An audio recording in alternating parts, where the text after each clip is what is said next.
Komisi Pemberantasan Korupsi, KPK, melakukan upaya paksa penahanan terhadap Kepala Divisi Konstruksi PT Adi Karya, Persero. Terbuka Dono Purwoko, DP. Dono merupakan tersangka kasus dugaan korupsi terkait pengadaan dan pelaksanaan pekerjaan konstruksi pembangunan gedung kampus Institut Pemerintahan Dalam Negeri, IPDN, Minahasa, Sulawesi Utara, pada Kementerian Dalam Negeri, Kemendagri, tahun anggaran 2011.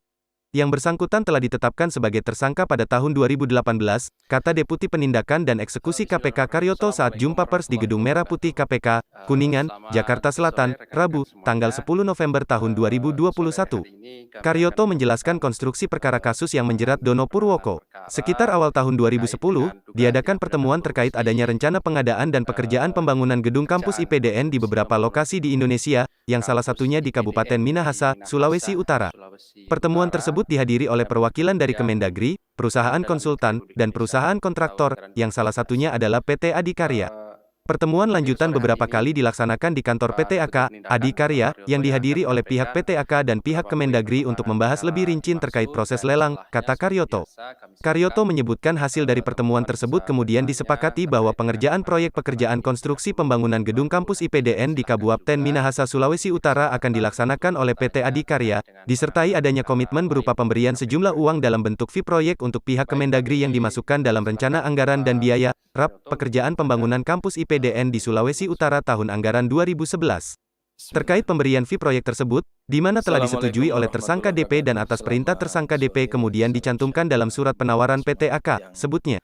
Sekitar Desember tahun 2011, Dono Purwoko diduga mengajukan pembayaran pelaksanaan pekerjaan mencapai 100% kepada Dudi Jokom selaku pejabat pembuat komitmen Pusat Administrasi Keuangan dan Pengelolaan Aset Sekretariat Jenderal Kementerian Dalam Negeri, AKPA, di mana progres pekerjaan baru terlaksana 89%. Ditindaklanjuti lagi oleh DJ Dudi Jokom, dengan memerintahkan panitia penerima barang menandatangani berita acara serah terima barang yang tidak sesuai dengan kondisi di lapangan, jelas Karyoto. Sekitar periode November tahun 2011 hingga April tahun 2012, Dono Purwoko diduga telah menyerahkan sejumlah uang dari PT Adi Karya kepada Dudi Jokom sebagai imbalan fee atas dilaksanakannya proyek dimaksud. Akibat perbuatan tersangka DPDKEK, diduga telah mengakibatkan kerugian keuangan negara sekitar sejumlah Rp19, 7 miliar dari nilai kontrak sebesar Rp124 miliar, ungkap Karyoto. Atas perbuatannya, Dono Purwoko disangkakan melanggar pasal 2 ayat 1 atau pasal 3 Undang-Undang Nomor 31 Tahun 1999 tentang Pemberantasan Tindak Pidana Korupsi sebagaimana telah diubah dengan Undang-Undang Nomor 20 Tahun 2001 tentang perubahan atas Undang-Undang Nomor 31 Tahun 1999 tentang Pemberantasan Tindak Pidana Korupsi Jo pasal 55 ayat 1 pertama KUHP. Setelah memeriksa 113 saksi dan untuk mempercepat proses penyidikan, tim penyidik melakukan upaya paksa penahanan pada Dono Purwoko selama 20 hari pertama terhitung mulai tanggal 10 November tahun 2021 hingga tanggal 29 November tahun 2021 di Rutan KPK pada Pondam Jaya Guntur. Yang bersangkutan akan lebih dulu dilakukan isolasi mandiri selama 14 hari sebagai tindakan antisipasi penyebaran COVID-19 di dalam lingkungan Rutan KPK pada rutan dimaksud, kata Karyoto. Konstruksi perkara.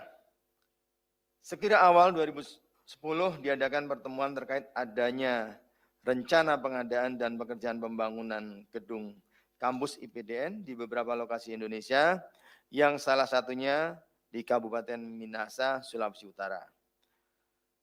Pertemuan tersebut dihadiri oleh perwakilan dari Kementerian Dalam Negeri, perusahaan konsultan, perusahaan kontraktor, yang salah satunya adalah PT AK. Pertemuan lanjutan beberapa kali dilaksanakan di kantor PT AK, yang dihadiri oleh pihak PT AK dan pihak Kementerian Dalam Negeri untuk membahas lebih rinci terkait proses lelang.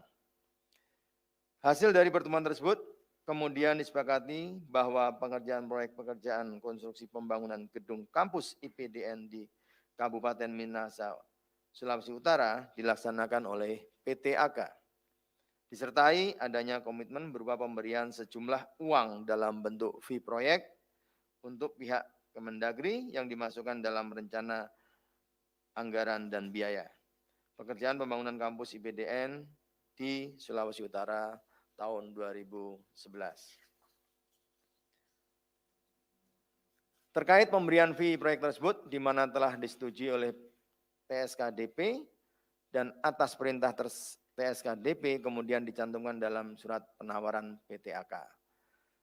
Sekitar Desember 2011, TSKDP diduga mengajukan pembayaran pelaksanaan pekerjaan mencapai 100% kepada DJ, di mana proses pekerjaan baru terlaksana 89%.